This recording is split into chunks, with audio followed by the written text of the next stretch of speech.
Alright, Shalom. Before I start, I'm going to give all praises to Yahweh Bashem, Yahweh Shai, Bashem, Rachakurash, double honors to the elders and apostles of Great Millstone. Peace, blessings, and salutations to all the elect Achim. Wakim, learning, teaching truth and sincerity. This can be another video through the Spirit. Alright, and I came across this. And basically, I'm just going to be letting her talk for a minute. As you can see from the title, it says, this is from the YouTube channel, Now This News. You know, another little publication. Right, it says, Rashida Tlaib questions why 2020 census erases Middle Eastern and North African identity. All right, and this is, this is up the alleyway of, old girl like Lisa Cabrera, right? This is dealing with how Esau Edom likes to lie in his census, but they do it for a specific reason, and she's going to go into it. All right, and this is basically showing you how, hey, look, things in Esau's community, so-called, is actually a lot worse off than what they're telling us in the news. All right, there must be a lot more of them dying off and having low birth rates, so much more than what they're actually telling us, because they have to resort to these tactics. All right, so I'm just let her talk. We are all rightfully concerned about communities like mine that are at serious risk of being undercounted in 2020 census. But something I'm particularly concerned about is the lack of representation on the form of people who look like me.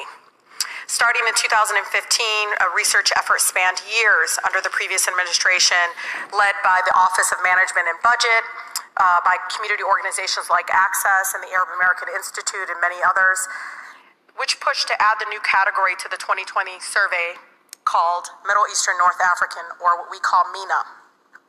In 2015, Director, the category went into the field for testing, and based on the findings, the Census Bureau recommended the inclusion of MENA category in the 2020 census.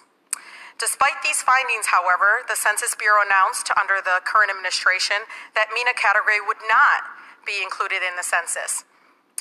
Dr. Dillingham, do I look white to you?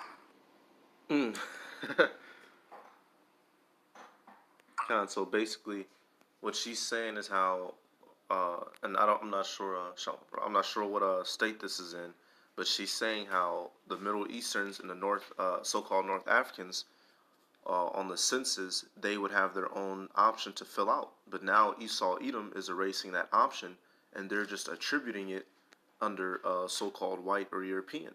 So Esau Edom is artificially assimilating numbers to himself. All right, and we're going to see why. She's going to keep explaining it. That's basically, to give you the easy way of understanding what she was saying. Basically, the government is knocking off, I'm not sure what state this is in, but at least I'll say there in that state, those so-called Ishmaelites, and if they're truly North Africans, some of them Hamites would be forced to fill out so-called white on the census. Congresswoman, I think that if you tell me what you identify with, and I think I would respect that. And that's not an answer to that question. This is him playing hoopla, trying to get around. Sure. So, Director, are you aware that people like me who are Arab, Middle Eastern, North African have to indicate that they're white on the U.S. Census? Congresswoman. So just backing up what I was saying, they're forcing them to fill out so-called white on the census, and we're going to truly see why. We actually have on the and I understand that there was a process in deciding before certain. Let me skip forward some. Ignored it, Director. But they ignored it. The previous administration decided to put MENA on the form. They ignored it. But do you think if I circled white category, that would be an accurate depiction of my racial and ethnic background? Congresswoman, we do not second guess what you put down. Okay. There. Well, and we do have a write-in. We do have a write-in. Director, you're not giving me an option, because let me tell you, there's a reason why the recommendation happened. Because what's circling white on the census changed my lived experience as a person of color in our country, right? Even saying that, you understand there's a difference when you actually have the checkoff box.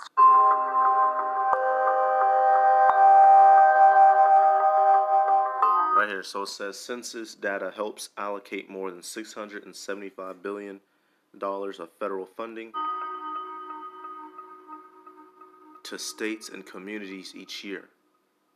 Because the MENA community, like others, relies on accurate census representation for health research, Director, Sure. language assistant, Yeah. civil rights laws, and reporting educational outcomes.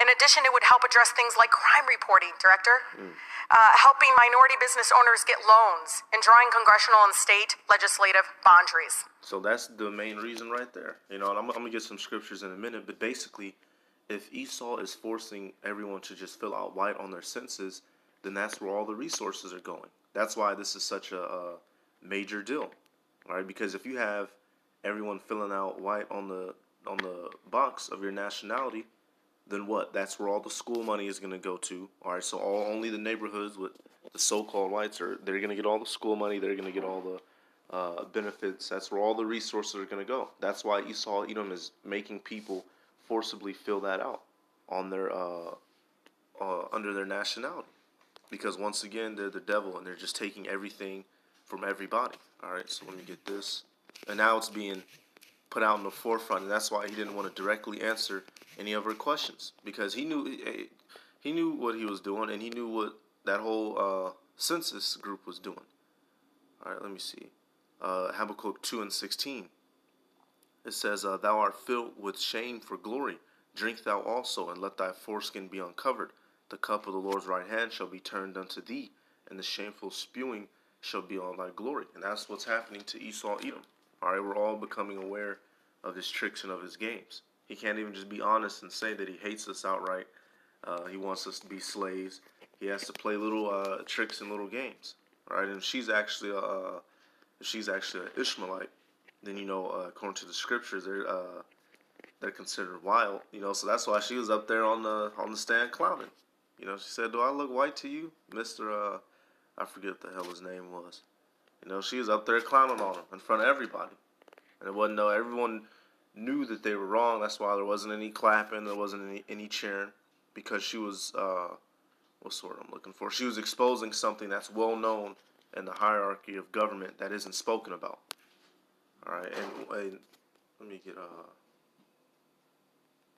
get this real quick out of Psalms. Motherfuckers born lying. Yep, Psalm chapter 58, verse 3. It says, "The wicked are estranged from the womb; they go astray as soon as they be born, speaking lies." All right, hey, that's from as the saying is, from the cradle to the grave. All right, they know good and daggone well. There's a difference between Ishmael and Edom, but they're forcing a lot of them to fill out white on their documents so that Esau can get all the resources. Like I said, get all the money for what she say, criminal something. All right, but they're gonna get all the money to their police force, to all their schools, to their restaurants. They're gonna get all the money for their loans. Why? Because they're lying. And matter of fact, let me get this real quick. It just popped up. And for reasons like that, the Heavenly Father is going to punish Edom. Wow, it's back in Habakkuk. Habakkuk 2:5. It says, "Yeah, also."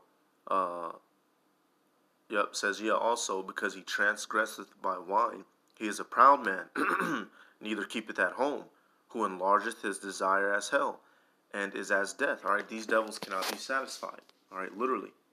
It says, and cannot be satisfied, but gathereth unto him all nations, and heapeth unto him all people. All right, which they have literally done. That's why America is considered a melting pot. All right, there is, as we understand it, 18 different nations. And the way that the Heavenly Father set it up, there's boundaries between us for a reason. If the Heavenly Father wanted the human race to be one big conglomerate, everyone looks the same, sounds the same height, same color, then he would have did so. But he divided us for a reason. Matter of fact, just to get that.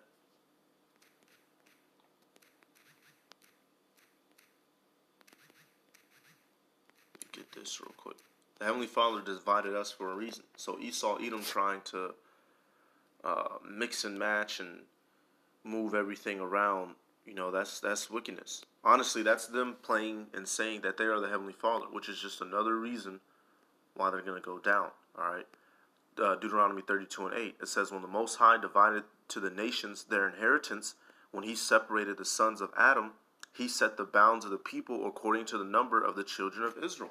God. So the Heavenly Father divides everyone their lot by their nationality. So marking off someone's nationality, you're taking away their lot, their inheritance that they were given. All right, even the heathen nations were all given an inheritance, a plot of land. All right, a place to be and a time to be there at. All right, that's another law that Esau breaks, removing their neighbor's landmark.